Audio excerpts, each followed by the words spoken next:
Alright, so we are continuing in my birth month here. We're looking at some movies that I watched when I was in my teens. Shanghai movies, starting off with Shanghai Noon. No, I actually watched Shanghai Nights first, and I'll tell that story when I get to that review, but Shanghai Nights was the first one. And I do remember liking, first one that I watched, and I do remember liking that better. I'm not a big Western guy. Like I don't like I like Westerns. They're fine. They're fine. I'll watch them. Like most of the ones I watched had John Wayne, like True Grit, or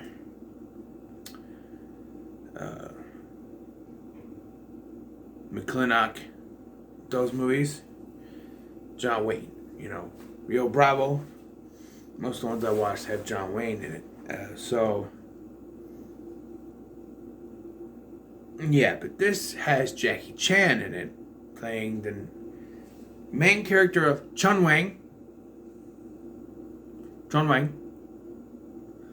which of course Roy O'Bannon, our second character, misinterprets as John Wayne. And it takes place in 1881. And and it's in the Old West, and it's about Chun Wang, who has come to America to rescue Princess Pepe, played by Lucy Liu. The story is that in a forbidden city in China, is that a real place?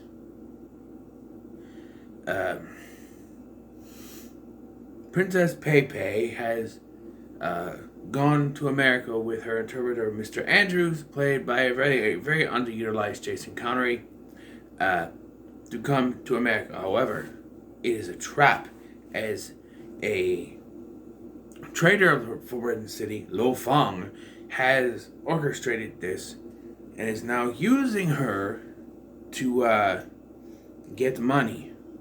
They want gold from the Forbidden City. So, yes, Chun Wang, as well as three of China's greatest warriors, are on their way to America. Chun Wang is the nephew of the old guy that's going down, who's he's supposed to be, but the only reason he's coming is to guard his uncle, I guess. But they get on this train, and of course, this is the Old West, so we got a group of cowboy outlaws led by Roy O'Bannon, and the only other name I remember is Wallace, because he's played by Walton Goggins, and he's a new guy. So they take over this train, but it doesn't go as planned, because Wallace ends up killing the old guy, the uncle, and then turning on O'Bannon and stealing his gold. Stealing the gold from him and taking off with the gang. The double cross, I guess. Leaving Chun Wang behind, the gang buries O'Bannon up to his neck, to his head, in the sand, until Chun Wang comes across him and asks how to get to Carson City, which is where Princess Pepe is. Roy, of course, leads him in the wrong direction, and he ends up in some Native Americans. I believe they are Sioux Indians, correct me if I'm wrong. But he saves this little boy, Native American, and for that, he is brought in to marry the daughter of the chief, I guess. And then he takes a horse, and he finds his way, not to Carson City, but to somewhere else, where he reunites with Roy, who has used the chopsticks that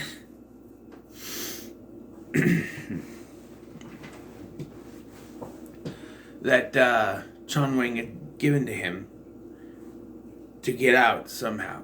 And they are thrown in jail after a fight. I'm not sure when they introduce themselves. I think it's after this, but they get rescued by the Native American wife, and I think it's here that they introduce themselves. He says his name is John Wang, and Roy hears John Wayne. He says, that's a terrible name for a cowboy. The joke being John Wayne, the famous cowboy movie star. Yes, there's another joke. The John Wayne joke, I think, works. It's done in both films. But Roy's real name, which they say at the end, doesn't work, and I think they realize that because they don't even mention it in the second one. But we'll get to that. So now he's gonna help him get to Carson City and save the Princess Pepe, right? So on they go, and they end up at a brothel of sorts where they get into a drunk Chinese drinking game. I don't know the word, and they just do this. I don't know what that's supposed to do, and they get drunk, and then someone loses, and they take a drink, and I'm just like, I don't understand this game, but so Roy gets taken out to get a massage, and Chan overhears. Oh, I forgot about Marshall Van Cleef. They get held up. Because they're both wanted. I forgot about that. Once they get to Carson City, they find out they're now wanted. Roy O'Bannon for $500, and I think Chan Wang is known as the Shanghai Kid, even though he's not from Shanghai. And yes, that is the only reason why this movie is called Shanghai Noon, because he's known as the Shanghai Kid. Even though he's not from Shanghai, he's just Shanghai Noon. I don't know. Because Forbidden Noon just sounds like a porno movie. Forbidden Nights, certainly. But yes, and then they end up they find Marshall Van Cleef, who's supposed to be a good guy, but he's more antagonistic, and ends up turning out he works with Lo Feng. So yeah, you can't trust the law in this town. But so Chan Wang overhears Roy telling this woman that they're not friends, and ends up wandering into Van Cleef's room where he has a fight and gets knocked out the window. There's like a little walk terrace thing there, and he meets Roy, and Roy's like, he's like, what are you doing? He goes, the marshal's downstairs. No, the marshal isn't there. And let me go. What? You said I'm not your friend. Oh, come on, you can't believe that. Sort of. We gotta have our, But I do like this is funny because they're drunk. The horse at one point drinks the alcohol, gets drunk himself. So he would jump up. So when Chan jumps off the roof onto the horse collapses.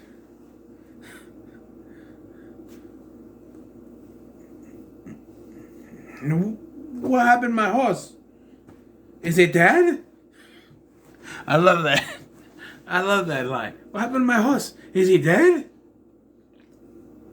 I remember, I do like though before this when they're fighting and he goes on the terrace and goes, how is he? Because he's supposed to be drunk, right? So eventually, do they get out of there? I think they do.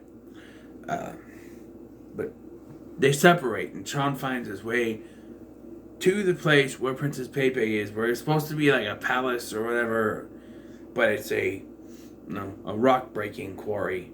And he realizes he's talking to Princess Pepe, and of course, this whole thing is about breaking away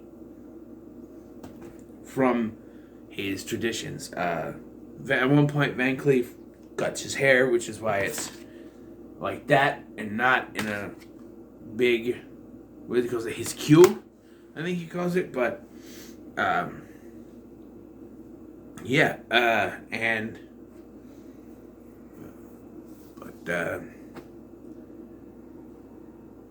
he is forced to leave because he's drawing attention to himself because of that. You won't look at him. And there's this running joke where Roy keeps trying to tell him, the sun may set where you are, but it rises here. And I mean, everything is different here. It's not the same over there. You can't always do what you did over there. You're over here now. Everything's different. You don't need to follow those rules. Basically is what he's saying. So that's right. They're about to get hung after that night. And because one of the horses is his horse, they're able to escape. That's right. And then he makes his way to see Pepe. That's right. But they're forced back together because Roy really wants to help him. He apologizes and everything. He wants to help him. They want to go separate ways. He wants to go separate ways, but they do come back together again. But they end up having a showdown in this. Is a saloon or no? It's like a church or something, right? Something like that. Where Van Cleef and Roy have a shootout, and the running joke in this is that Roy is a very, very bad shot. Can't shoot to save his life. He's terrible. He's like firing off bullets, and they're going everywhere. And meanwhile, Chan is fighting with Lo Fang, and Chan wins. And the shootout results in Roy actually hitting him with his last bullet, shooting right through his badge for some reason somehow, and they win. Also the guards show up to bring Pepe, and that's when he says the sun may set where we live, but here is where it rises. She stays.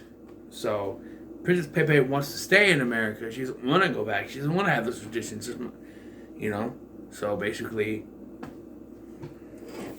she wants to live a regular life, living in America. So that's what she's gonna do. And so they think they're done, and no, Wallace and the gang show up to hold them up, and for some reason Roy now thinks he's invincible, which makes no sense to me. But he thinks he's invincible, so he's gonna go out there. Chan's like, no, we'll do it together. We'll count to 3, and they go out, and the Native Americans have shown up. So they've given up. So we cut to a few weeks later, and now they are lawmen working for the law, the sheriff, marshals, whatever. And they're standing outside by this train. You're supposed to think that they're going to rob it, but they're actually going to protect it. And this is where Roy reveals his real name is Wyatt Earp, because you can't use Roy O'Bannon as an outlaw name, anymore. Well, my real name is Wyatt Earp. And then John says, Wyatt Earp? That's a terrible name for a cowboy. I'm like, okay, I get it. They're reversing what they did earlier, but actually, Wyatt Earp's a pretty good name for a cowboy. And it just doesn't work the same. And they don't bring it up in the second one at all. Like, at all. So yeah, that's where the movie ends. Overall, I think this is pretty good. I don't think it's as good as the second one. It's definitely... Do I want to say it's a mix for me? Or middle of the road? Do I want to say that? Because it definitely seems like the Owen Wilson parts slow it down. Because, you could have these Jackie Chan choreographed fight scenes. He does this thing with Lo Fong where you got this... Or I don't know if it's Lo Fong, but at one point Jackie Chan is fighting with a horseshoe on a rope, which is really cool. But that fight scene is great because is a great example because he's going back. You have John fighting these guys and Lo Fong, but then you have Roy just shooting and missing everything, and it's like, okay, Jackie Chan stuff is good, but everything with Roy is just lacking. You know what I mean? So it is a mixed bag. It's a middle of the road because Jackie Chan stuff was pretty good, and Owen Wilson can be funny, but sometimes it feels like he's reaching for comedy. Like I noticed it happens in both these movies, but when he's talking to a woman, it sounds like he's feeling it stand up.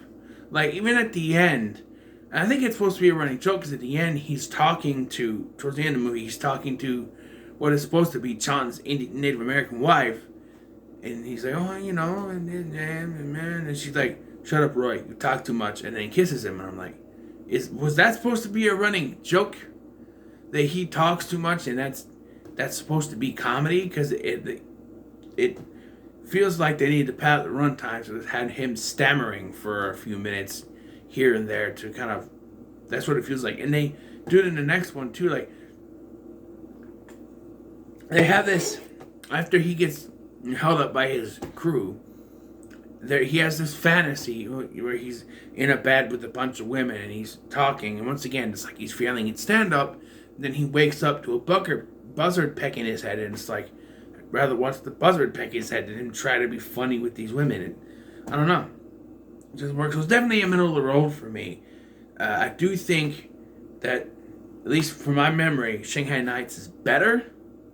We'll see, because I'll do that one next. But yeah, it's definitely in the middle of the road. But I don't mind, rewatching every once in a while. So yeah, what are your thoughts on Shanghai Noon? Let me know in the comments below. Make sure to like, share, and subscribe. Thank you for watching. I've been Scotty, and I'll see you in the next one.